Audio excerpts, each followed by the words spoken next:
Este não é o podcast que merecemos, é o podcast que precisamos. Seu apresentador não é um herói, ele é o guardião da Dona Arte, um pesquisador silencioso. Ele é o historiador em quadrinhos. And here we go.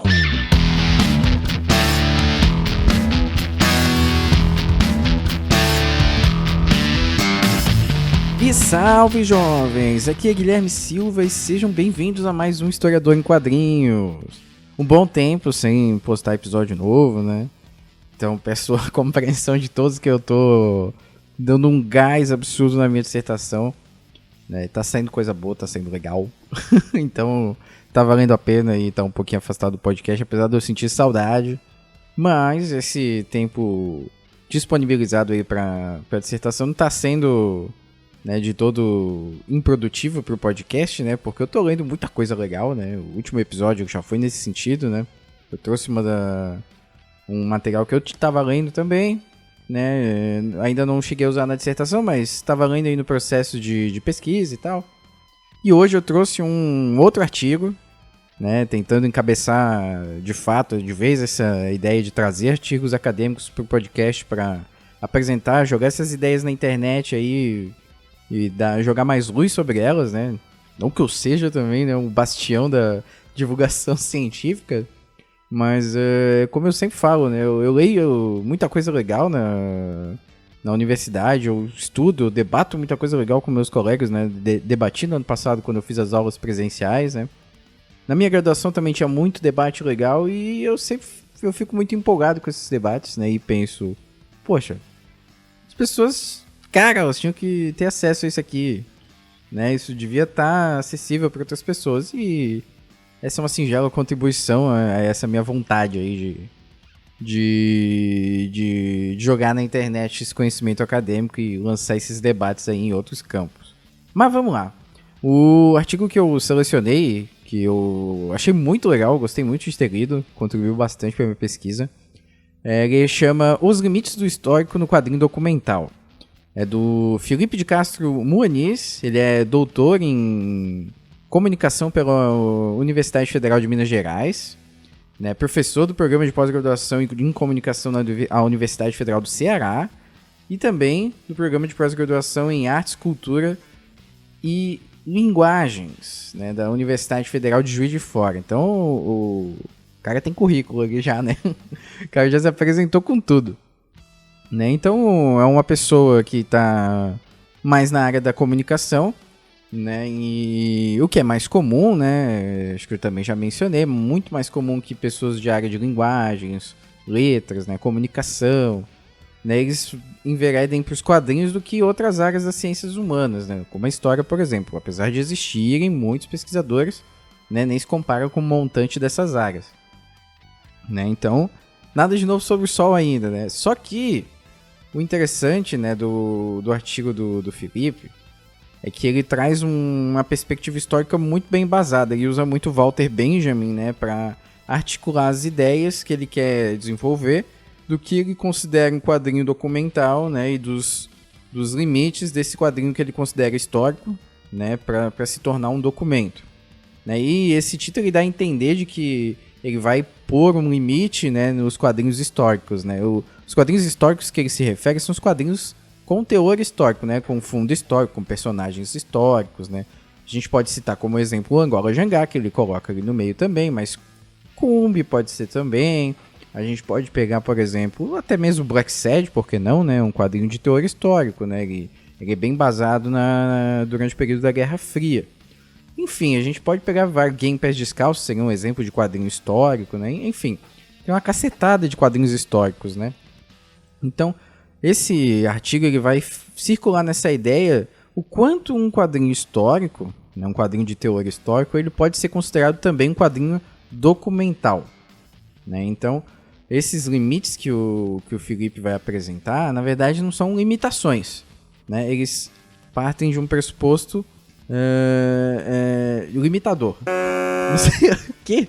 Não sei se eu fiz muito claro, mas assim, ele não vai impor limites ao quadrinho histórico enquanto documento. Na verdade, ele vai pensar em quais são os limitadores, né, teóricos que aparecem para com esses quadrinhos históricos. Vai parecer um pouco confuso no início, mas vai fazer sentido daqui a pouco. Né? Que é uma postura, inclusive, né, essa postura eu acho muito legal. Porque ela vai... É uma postura bastante... Eu converjo. Eu vou ao encontro dessa postura e ela me satisfaz muito e foi muito útil para mim durante a minha dissertação aqui de um capítulo que eu estava escrevendo. Porque é uma postura bastante sensata, querendo ou não, né? Para não ter muitas delongas, basicamente o que a reflexão que o Felipe se propõe é de que os quadrinhos históricos, né, com teor histórico, eles começaram inicialmente com uma pegada mais ligada ao poder, né? Eram quadrinhos ligados à história oficial, que tinham a intenção de construir identidades, de enaltecer figuras públicas, né? Tudo isso convergindo então com as histórias oficiais, né? Com as histórias relacionadas ao poder.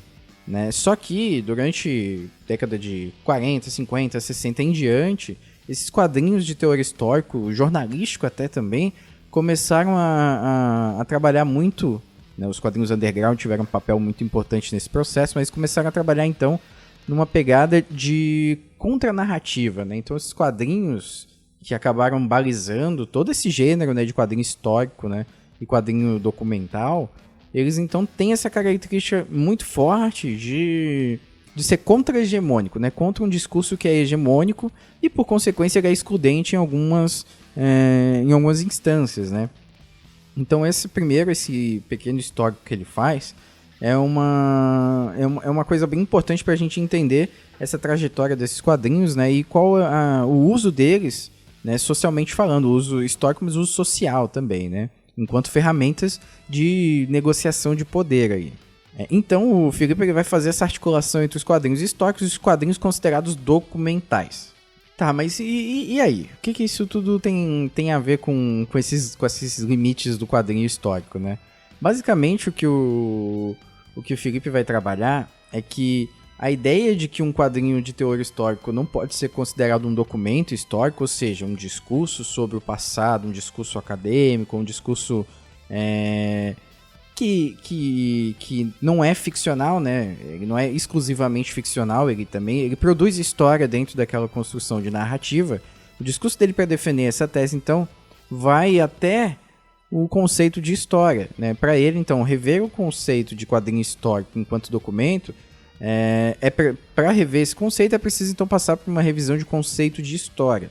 E aí é que o artigo ele ganhou uma potência muito grande para mim, né? Eu, enquanto historiador, não posso deixar de valorizar uma pessoa que pesquisa história e vai até os historiadores, né? O que, por incrível que pareça, não é exatamente comum, né? O que é uma decepção, né? Mas aí é que o Felipe ele acerta bem na minha visão, que ele vai até o Walter Benjamin, né, e vai trabalhar com o conceito de história do Walter Benjamin, que é basicamente o conceito de história amplamente utilizado acho que dentro da academia. Né? Na minha graduação, o Walter Benjamin não foi trabalhado diretamente, né? Obviamente isso vai variar com o currículo, mas agora no mestrado tive um contato um pouco mais próximo, né? Mas mesmo assim, mesmo não tendo contato com ele, teóricos como Mark Bloch, como o próprio Legoff, né? Eles vão trabalhar esse conceito de história por essa via aí do Walter Benjamin, que é o quê? Que a história, né, os documentos que chegam até nós, né, por ação do tempo, por ação das pessoas que estão no poder, né, dos historiadores, eles não chegam até nós como mensageiros fidedignos do passado. Né? A história é feita de fragmentos, no qual os historiadores vão dar sentido a esses fragmentos. Esses sentidos podem ser múltiplos, né, de acordo com experiência pessoal, experiência coletiva, contexto histórico, social, enfim, né? Então a história, ela em si, ela não chega até nós então como como uma verdade construída, ou como uma verdade fidedigna. Ela chega através da gente como uma construção, seja essa construção fruto de coincidências naturais, né? A apuração do tempo, e o tempo porventura permitiu que um documento chegasse até nós, ou por escolhas, né? Os historiadores vão fazendo escolhas teóricas para escrever sobre algumas coisas, né? Em determinadas épocas, um assunto às vezes fica mais popular e esse assunto é mais trabalhado entre os historiadores. Em outra época, outros assuntos ficam, né? E isso eventualmente vai condicionar para algumas histórias, né? Em vários sentidos, chegarem até nós ou não. Ou seja, a história enquanto memória, né? Enquanto um discurso sobre o passado, é uma articulação de lembrar e de esquecer ao mesmo tempo, né? É bastante poético. E aí, através desse conceito de história que o Felipe vai falar, então, considerando então essa questão, não considerar o quadrinho histórico um documento simplesmente porque ele tem personagens históricos e eventualmente usa da ficção para articular esse passado é um erro, ou uma escolha a partir do seu conceito de história, né? Eu consideraria um erro, né? Enquanto historiador e professor de história, eu vejo como um erro achar que somente porque um documento ele não possui as especificações oficiais, né? Ele não tem um testemunho, por exemplo, que até o Felipe coloca como um dos balizadores, né? Uma das balizas, na verdade, dessa história enquanto documento, né? E dos quadrinhos aí enquanto ferramentas de documento, né? Só porque não tem um testemunho, né? Aí, portanto, a obra é invalidada enquanto documento. Eu considero um erro bastante complicado. É um erro de análise histórica. Portanto, por exemplo, eu utilizei muito o artigo para trabalhar com Angola Jangá, que vai ser um dos meus objetos de estudo no meu mestrado. Angola Jangá, ele trabalha com alguns personagens ficcionais e alguns personagens reais. O Zumbi dos Palmares é um exemplo, né, de um personagem real. E aí o autor, o Marcelo de Salete, ele deixa bem evidente, né, que em alguns momentos ele vai mesclar, vai entrelaçar então ficção e documentos históricos que chegaram até nós, né, e os documentos que ele tem acesso, a maioria, são de origem oficial, né, são de origem do poder estatal do período colonial. Então, né, esses documentos, por exemplo, eles não chegaram até nós à toa, né, para complementar o debate até agora. Então, essa história do Marcelo de Salete, por exemplo, né, o Angola Jangá, vai servir então como uma contranarrativa, né, por meio então desse discurso ficcional, né, entrelaçado com um discurso oficial trazido através dos documentos. Então, essa nova construção do de Salete, segundo a visão do Felipe, eu concordo bastante, eu convijo com ela. Ela seria um erro muito complicado não considerar essa construção como um documento, porque ela é uma articulação do passado e de narrativas outras que não tiveram a mesma oportunidade de permanecer no tempo e permanecer nas escolhas dos teóricos, né, do que teve as escolhas oficiais, né, as produções oficiais, né, as cartas, os documentos de registro, enfim. Então, ele não é exatamente um documento da época, mas é um documento sobre a época. Então, ele é uma produção, né, num termo mais antiquado, acho que os historiadores do momento não têm usado muito, né, é uma fonte secundária, né, digamos assim, né. Ele não é uma fonte ocular, né, do presencial do momento que ele escreve, mas é um documento tão relevante quanto um livro teórico de história sobre esse período, né? Que é basicamente isso que o livro de história vai fazer também. Ele vai reunir dados, reunir documentos, oficiais ou não, quantos ele puder, né? Sobre um período, né? E vai criar em cima desse período uma análise, vai criar uma teoria, vai criar uma tese, na verdade, né? A teoria é outra coisa, mas ele vai estipular uma hipótese e vai, através dessa hipótese, desenvolver uma tese. Enfim, é a mesma coisa que um quadrinho histórico documental, né? Eu até, inclusive, juntei essas duas nomenclaturas, né? Do quadrinho histórico e do quadrinho documental. Eu resolvi colocar quadrinho histórico documental, né? Que o quadrinho documental, ele não precisa ser histórico necessariamente, né? Ele pode ser, pode ser história do tempo presente, né? Então, tecnicamente, é histórico. Mas ele não precisa ser um quadrinho de época, né? Que é o termo que o Felipe também usa ali através de outros autores, né? E bom, basicamente é isso, né? Para que se então entender o quadrinho documental, né? O quadrinho histórico, né? De teor histórico, como um quadrinho documental, né? É preciso que a gente reveja então o que a gente está considerando como histórico, né? Para então entender o que é um documento, né? Dentro dessa visão de documento, de algo que chega até nós, né? De um vestígio da história, né? Que sobreviveu ao tempo e aos seres humanos.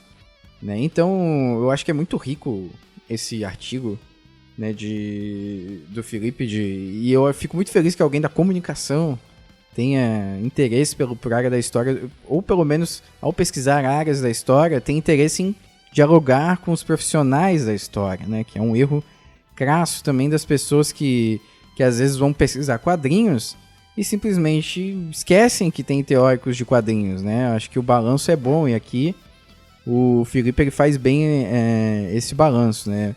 No caso dele, a intenção não era analisar a linguagem dos quadrinhos, né? Semiótica, essas paradas. Nada, não tinha relação com isso. Então ele não precisaria, né? Ele não fez e também não tinha necessidade para a proposta que ele vinha apresentar.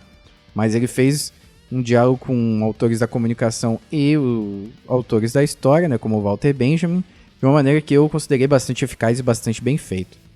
Então eu vou deixar esse artigo, gente, na descrição do episódio, para que vocês leiam na íntegra se quiserem. Mas vocês também podem deixar comentários aí, né? Ah, pô, Guilherme, eu não entendi muito bem o que tu falou uma hora ali, ou eu vi outra coisa no artigo que eu queria comentar.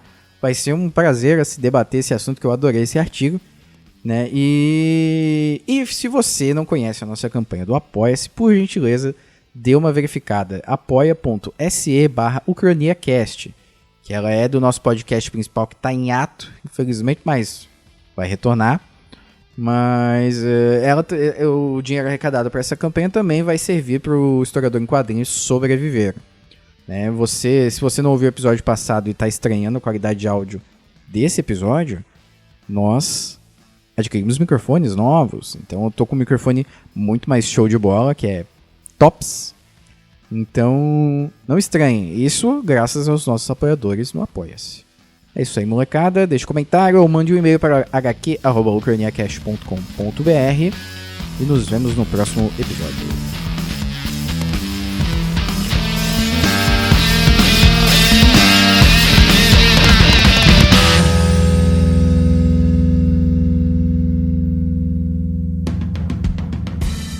Salve, pessoal.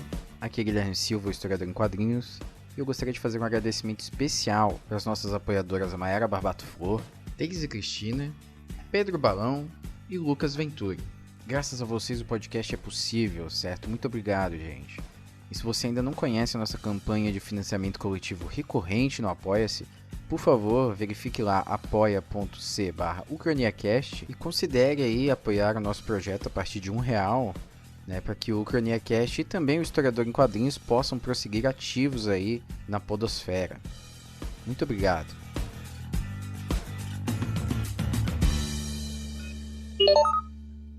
Stay put. I'll be back in a flash.